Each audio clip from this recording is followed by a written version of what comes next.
الله أكبر الله أكبر الله أكبر Bismillahirrahmanirrahim. Assalamualaikum warahmatullahi wabarakatuh.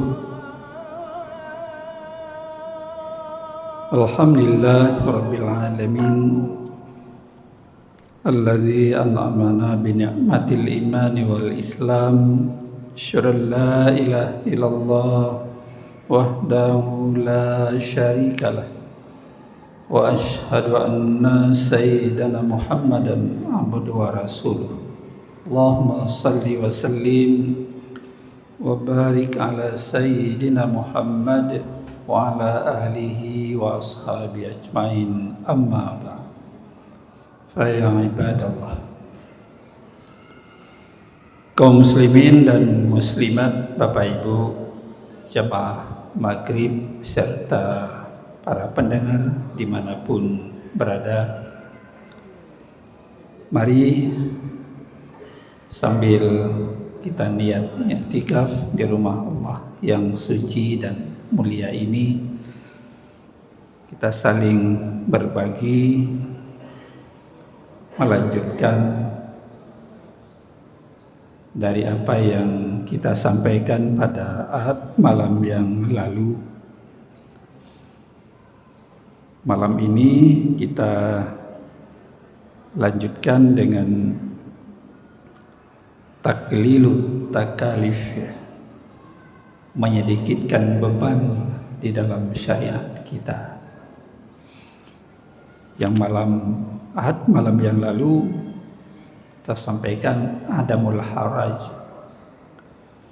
meniadakan kesulitan di dalam syariat yang Allah turunkan lewat Rasulnya Muhammad sallallahu alaihi wasallam.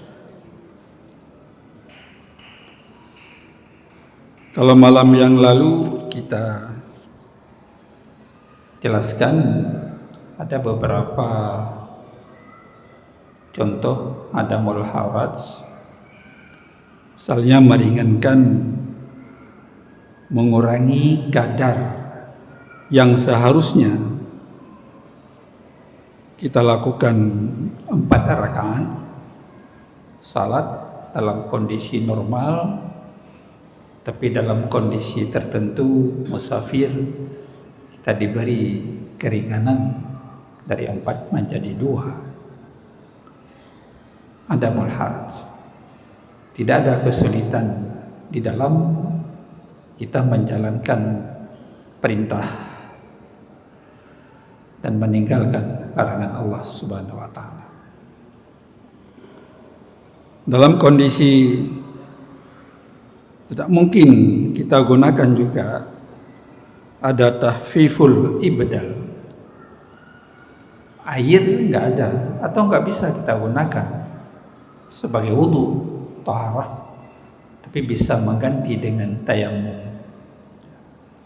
Sehingga solusi ini syariat yang Allah sangat memahami tentang kondisi makhluk hambanya, sehingga Allah tidak juga mempersulit, tidak otoriter, tapi diberi solusi, jalan-jalan yang mudah, sehingga tidak ada hamba yang tidak menjalankan perintah, apalagi fardu ainnya. Bapak Ibu jamaah dan para pendengar yang dirahmati Allah Subhanahu wa taala, ke malam ini kita lanjutkan dengan taklilut takalif, menyedikitkan beban. Ada beban, tapi Allah dalam kondisi tertentu menyedikitkan beban kepada kita sekalian, sehingga tidak ada alasan untuk kita menghindari dari sebuah perintah, baik yang datang dari Allah secara langsung maupun lewat Rasulnya Muhammad sallallahu alaihi wasallam.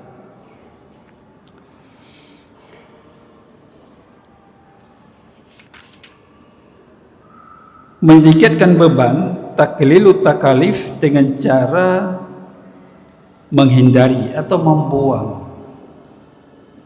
segala beban taklif yang dirasakan tidak mampu untuk dikerjakan. Melalui azas yang kedua ini, maka hukum Islam melarang bertanya yang jawabannya akan memberatkan si penanya. Ya, memang sudah jelas, jangan bertubi-tubi wakas 100 soal. Bele temannya yang jelas kajiannya ile. Maka Allah di dalam Al-Quran Al-Ma'idah ayat 101 juga berfirman, Ya ayyuhalladzina amanu la tas'alu an asya in tubdalakum tasukum. Wahai orang-orang yang beriman, janganlah kamu bertanya tentang sesuatu jika Allah menjelaskan kepadamu menyusahkan kamu. Kalau bertubi-tubi bertanya baik, fas'al ila ahli dzikri in kuntum la ta'lamun. Bertanyalah kepada orang-orang yang lebih ahli jika kamu tidak memahami persoalan hukum dalam ibadah atau kita ragu-ragu, kita boleh memperjelas kepada yang lebih ahli, yang punya ilmu. Tapi kalau bertanya bertubi-tubi, mungkin juga akan menimbulkan sesuatu penyimpangan, ya, keraguan-raguan atau memberatkan kita sendiri. Ini Allah jelaskan di dalam beberapa penjelasan atau isyarat atau firman Allah di dalam Al-Quran tentang kasus penyembelihan sapi pada kaum Nabi Musa. Ini dijelaskan dalam surat Al-Baqarah ayat 61 sampai 71. Bagus juga kalau kita ulang sejarah, tapi memberikan makna, kita ambil hikmah kepada kita. Pada masa Nabi Musa alaihissalam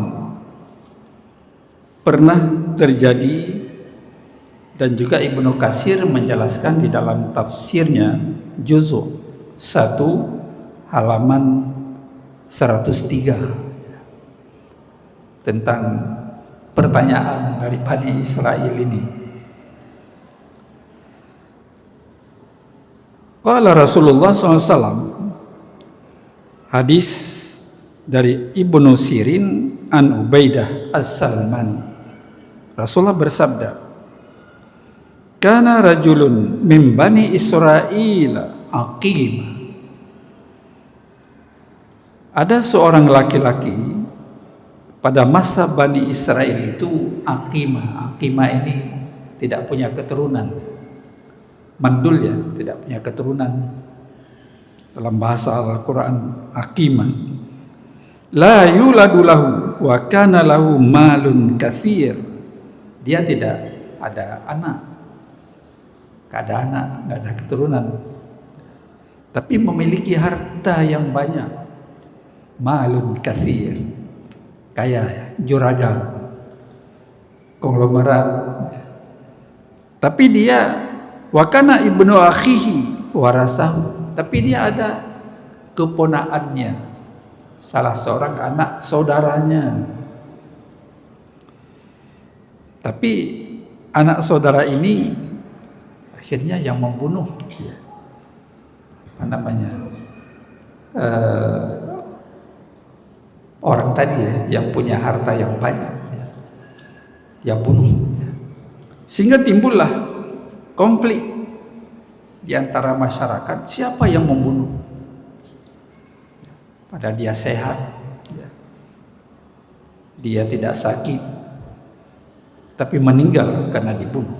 Kan biasa Bapak Ibu, para pendengar sekalian, dan juga kasus yang hari ini, anak membunuh orang tua karena cepat mendapat warisan. Jadi keponakannya ini juga ingin mendapatkan warisan harta karena dia tidak ada anak. Maka sikap dia mengambil jalan pintas, membunuh supaya harta jatuh kepadanya. Ini Allah jelaskan di dalam surat Al-Baqarah 61 sampai 71 ya. Inilah Allah menjelaskan kepada Nabi Musa alaihissalam, wa iz qala Musa liqaumihi innallaha ya'murukum an tadhbahu baqarah. Ketika Musa mengatakan kepada kaumnya, sesungguhnya Allah menyuruh kamu untuk menyembelih seekor sapi betina. Karena tadi sudah komplit, siapa yang membunuh orang ini? Jadi proses penyelesaian sebuah kasus tidak seperti sekarang ini kan. Ada penyelidikan, ada penyidik, ada tuntutan ya. Tapi dulu nggak ada perangkat itu. Tapi Allah sendiri yang menyelesaikan persoalan ini sehingga tuntas, sehingga tahu siapa pembunuh. Jadi seorang Bani Israil yang dibunuh tidak diketahui pelakunya, sehingga keluarga dari yang terbunuh mengadu, menyampaikan kepada Nabi Musa alaihissalam agar Nabi Musa bisa mengetahui siapa pembunuh yang sebenarnya. Tidak ada penyidik ya, tidak ada penyelidikan, tidak ada polisi. Tapi Allah membuat sebuah skenario, mendesain kasus ini supaya nanti terbukti siapa pembunuh yang sebenarnya. Makanya para pendengar yang dirahmati Allah Subhanahu wa taala, apa kata kaumnya? Qalu atattakhizuna huzwa. Qala a'udzu billahi an akuna minal jahilin. Mereka mengatakan, apakah Musa, kamu mempermainkan kami, suruh sembelih sapi betina? Qala, Nabi Musa menjawab, a'udzubillah an akuna minal jahilin. Saya berlindung kepada Allah dan saya mungkin tidak termasuk orang-orang yang jahil dan bodoh. Tapi karena itu perintah Allah Subhanahu wa taala. Bapak Ibu para pendengar yang dirahmati Allah Subhanahu wa taala. Makanya ketika Nabi Musa datang perintah daripada Allah suruh menyembelih sapi, sehingga terjadilah dialog, pertanyaan bertubi-tubi dari kaumnya, sehingga membuat mereka menjadi sulit di dalam mencari mana sapi yang akan disembelih. Qalu du'u lana rabbaka yubayyin lana mahi. Mereka mengatakan, jelaskan sapi yang bagaimana harus kami sembelih. Qala innahu yaqulu innaha baqaratun la faridun wala bikrun awanun baina dzalik.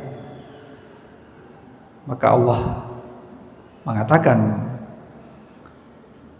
sapi yang akan kamu sembelih nanti, perintah Allah, la faridun, sapi yang tidak tua, wala bikrun, sapi yang tidak muda, tidak tua, tidak muda. Awanum baina zalik, tapi pertengahan antara tua dan muda. faf'alu ma tu'marun, maka kerjakan apa yang Allah perintahkan. Belum cukup. Ini sudah dijelaskan, jangan yang tua, tapi jangan yang muda. Tapi masih dipertanyakan. Inilah sifatnya orang Yahudi ya, orang Bani Israel ini, tunggang. Padahal dalam tafsir disebutkan, kalau itu saja mungkin sudah dilakukan, sudah memadai sebenarnya untuk mencari siapa pembunuh. Sehingga sudah komplit ya, saling menuduh di antara masyarakat. Siapa yang membunuh orang yang kaya ini? Maka dalam ayat berikutnya Allah berfirman, qalu du'u lana rabbaka yubayyin lana ma launuha. Dia tanya lagi kepada Musa, hai Musa, tanya kepada Tuhanmu supaya dijelaskan kepada kami, ma launuha, apa warnanya, apa warna dari sapi. Tadi sudah dijelaskan, tidak tua, tidak muda, awan baina zalik. Tapi belum cukup. Maka Allah menjelaskan, qala innahu yaqulu innaha baqaratun safra'u faqi'un launuha tasurrun nadirin. Maka Allah menjelaskan, sapi betina yang akan kamu sembelih itu warnanya kuning tua, safra'u faqi, kuning tua, tasurun nadirin, tapi juga senang kalau dilihat oleh pandangan manusia, senang melihat indahnya bulu kuning tua itu. Bapak Ibu para pendengar sekalian, dengan banyak persyaratan sehingga hampir sulit sekali mencari jenis sapi yang akan disembelih. Mana sapi yang akan disembelih? Qalu du'u lana rabbaka yubayyin lana mai. Ditanya lagi, hai Musa, tanya kepada Tuhanmu, sapi betina yang bagaimana? Masih sama-samar. Walaupun sudah dijelaskan warnanya kuning tua, senang mata melihat, tapi belum cukup. Ditanya lagi, sehingga kami masih ragu. Tasyabah alaina wa inna insyaallah lamuhtadun. Dan kalau ini sudah dijelaskan lagi, mungkin kami akan mendapat petunjuk untuk melakukan perintah Allah Subhanahu wa taala. Bapak Ibu para pendengar yang dirahmati Allah Subhanahu wa taala. Jadi pembunuhan tersebut ya, dijelaskan ini karena malun kasir ya, motif pembunuhan. Jadi malun kasirun, tapi yang dibunuh ini oleh anak pamannya, keponakannya yang membunuhnya. Ditanya lagi kepada Allah, qala innahu yaqulu inna baqaratun la zalulun tuthirul arda wa la tuskil harsa musallamatun la syiyata fiha. Musa mengatakan, sesungguhnya sapi betina yang akan kamu sembelih la zalulun tusirul arda, sapi yang tidak pernah digunakan untuk membajak tanah. Anak pernah pakai untuk membajak tanah, tidak digunakan. Wala tuskil harsa, tidak pernah membawa air untuk menyirami tanaman. Musallamah, tidak ada cacat. Kata Allah, la syiyata fiha, tidak ada belang bulunya, tapi kuning semuanya, kuning tua tadi, safrun faqih. Qalul ana ji'ta bil haqq fazabahuha wa ma kadu yaf'alu. Mereka mengatakan, ya terima kasih, sudah dijelaskan yang benar mana syarat-syarat sapi yang harus, maka mereka menyembelih. Tapi hampir-hampir sapi yang dicari itu sulit mendapatkannya. Nah, tunggang banyak kali persoalan. Makanya Rasulullah mengatakan, Dari hadis Abu Hurairah, da'uni ma tarakatkum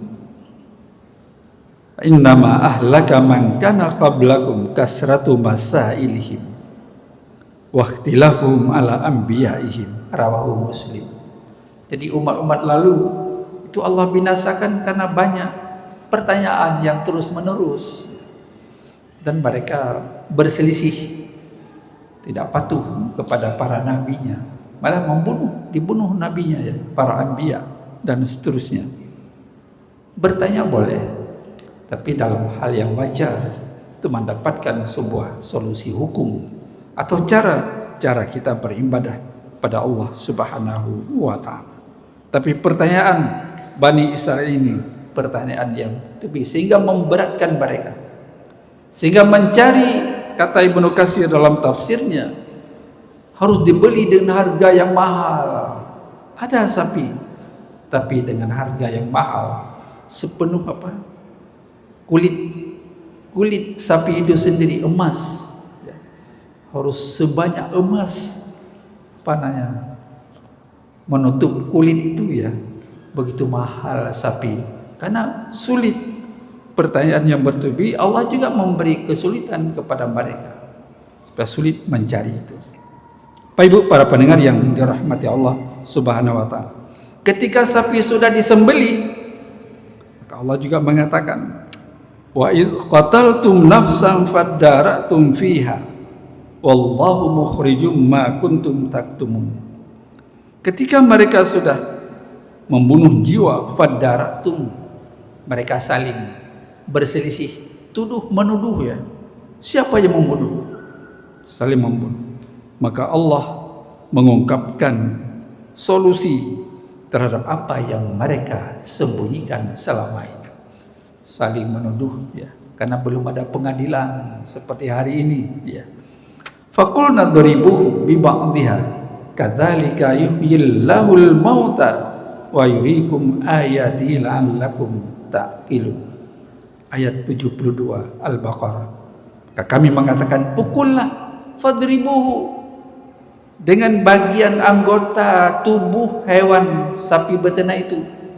Ada riwayat dengan ekornya.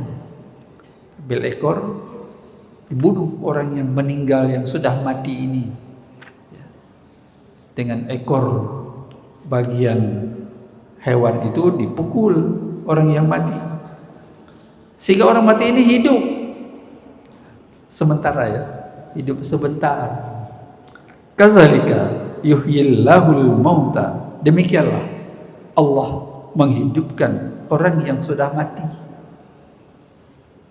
Maka disebutkan di dalam penjelasan tafsir ya, wa qala Abul Aliyah amarahum Musa alaihissalam ayyakhuzu azman min idhamiha fayadribu al-qatil faf'alu faraja ilaihi ruha fasumiya lahum qatalahu summa ada maitan kama kana.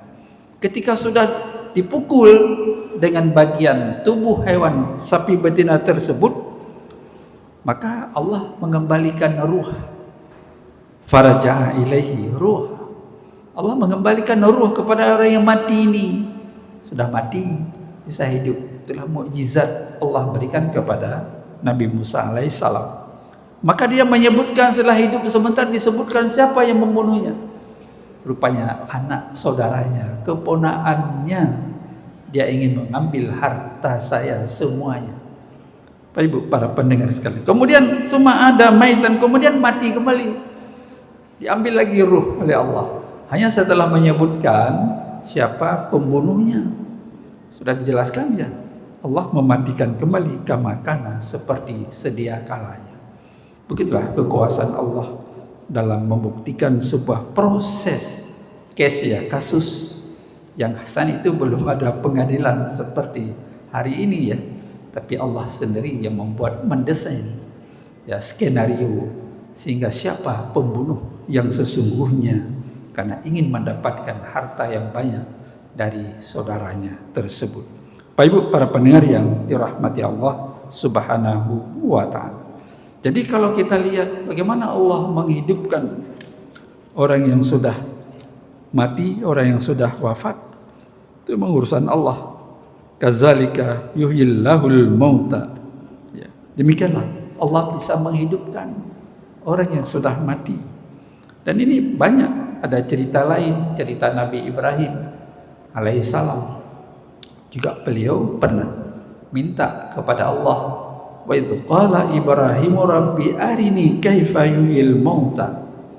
Ibrahim mengatakan kepada Tuhannya, ya Tuhanku, bagaimana kau menghidupkan orang yang sudah mati? Apa jawab Allah? Qala awalam tu'min, apakah kamu belum beriman kepadaku? Kata Ibrahim, sudah saya berikan tapi kamu apa belum beriman? Awalam tu'min? Qala bala. Ibrahim menjawab, memang ya, tetapi walakin liyatma'inna qalbi, tapi untuk menenteramkan hati saya sudah beriman ya Allah kepadamu, tapi untuk lebih memperkuat ketenangan, ketentraman hati saya kepadamu tentang kekuasaan Allah Subhanahu wa ta'ala. Maka tidak heran kalau juga Nabi Musa diberi mukjizat. Bagaimana proses membuktikan siapa pembunuh? Ya, ternyata yang membunuh itu adalah anak keponakannya, itu mendapatkan harta yang banyak. Tapi apa ibu sidang jamaah yang dirahmati Allah Subhanahu wa ta'ala, orang pembunuh itu terhalang ya, mani mendapat harta warisan. Makanya keponakan tadi, karena dia membunuh tidak mendapat. Karena hukum syariat pada masa itu juga seperti itu. Dan juga pada masa kita, orang membunuh, al-qatil la yuras, pembunuh itu tidak mendapat warisan. Walaupun anaknya yang membunuh ayahnya, terhalang mani. Jadi terhalang mendapat warisan, bisa beda agama, murtad, bisa karena membunuh ya, baik saudaranya atau orang tuanya sendiri, itu terhalang, tidak bisa mendapat harta warisan. Jadi qatil la yuras ya.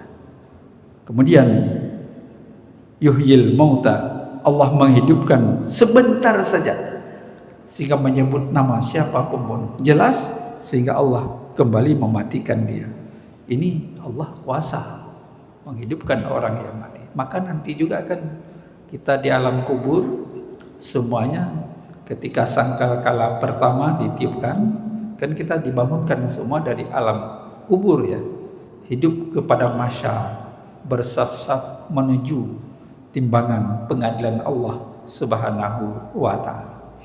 Jadi seperti itu, karena ada yang bilang dalam hadis, perincun kita ini tidak akan hancur ya. Yang bilang dalam hadis seperti itu, perincun itulah yang nanti bakal kita nanti dihidupkan kembali oleh Allah Subhanahu wa ta'ala. Dan Allah Maha Kuasa. Al-Quran sudah menjelaskan sebagainya. Ibrahim juga sudah mengalami hal yang seperti ini.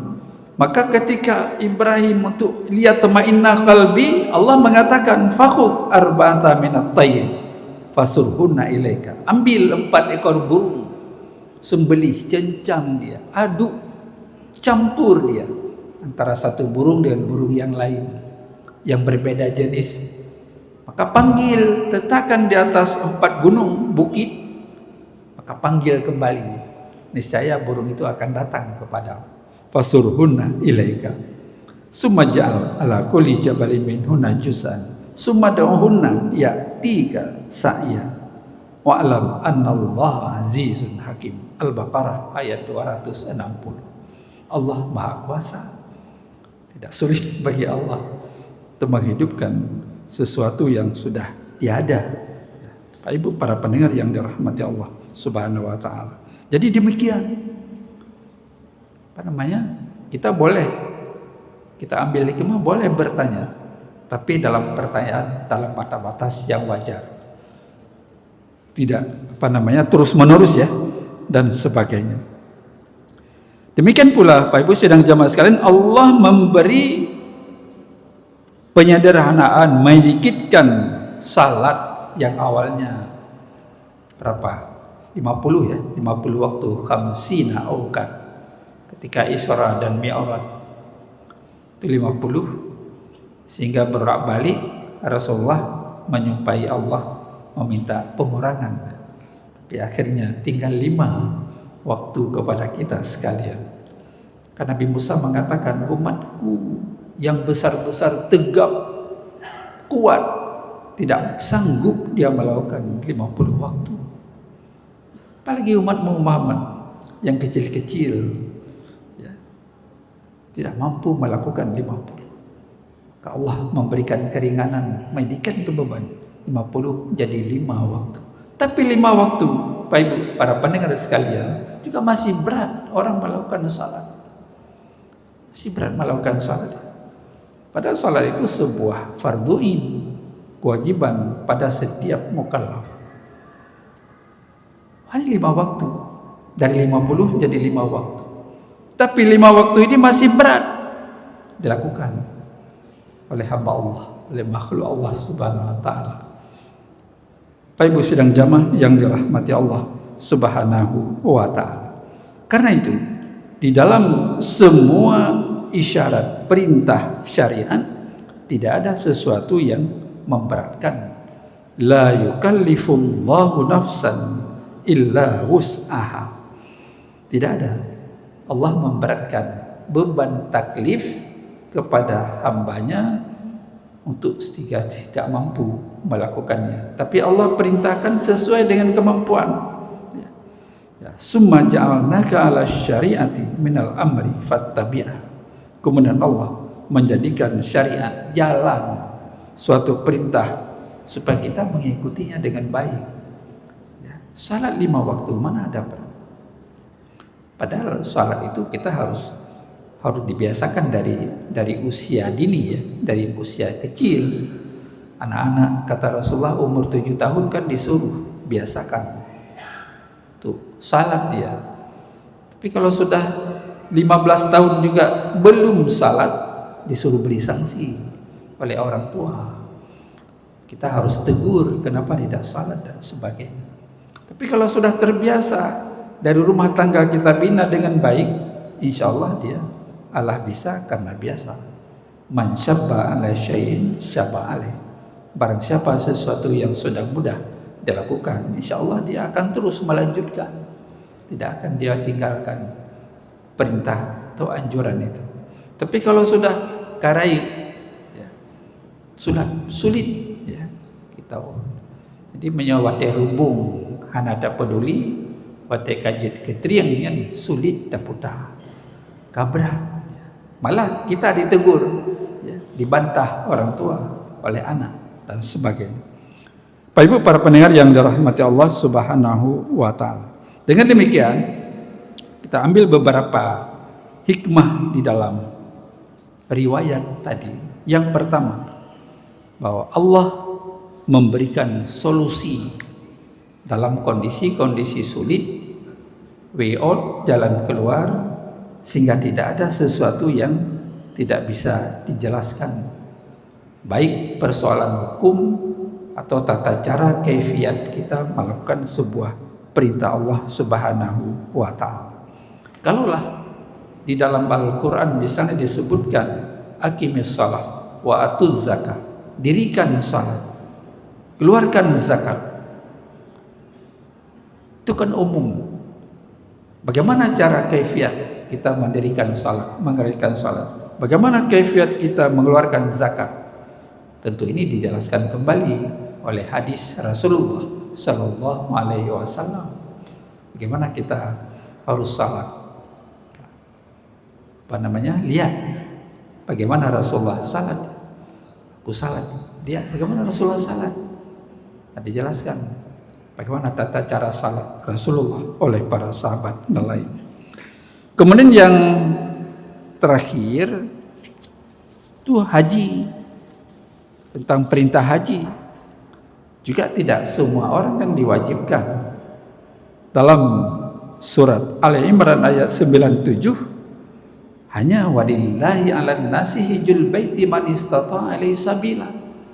Allah mewajibkan mengerjakan rukun atau ibadah haji rukun Islam yang kelima itu pada orang-orang yang punya istita'ah, ada kemampuan, sehat, ada uang dan sebagainya, punya ilmu, manasik dan seterusnya. Jadi kalau semua yang miskin juga diwajibkan, berat sekali itu, nggak ada biaya dia. Berapa harus ke sana biaya haji karena mahal dan sebagainya. Jadi ada syariat di mana menyedikitkan beban, menyederhanakan beban sehingga manusia ini, hamba Allah ini bisa melakukan perintah dengan baik dan tidak ada alasan untuk menghindari, untuk tidak melakukannya. Mudah-mudahan Allah memberikan kesehatan, semangat kepada kita sekalian dalam memperkuat khazanah azas-azas syariat ini, yang mudah-mudahan kita selalu dalam ridha Allah Subhanahu wa taala. Demikian, terima kasih. Mohon maaf. Wallahu waliyut taufiq wal hidayah. Assalamualaikum warahmatullahi wabarakatuh.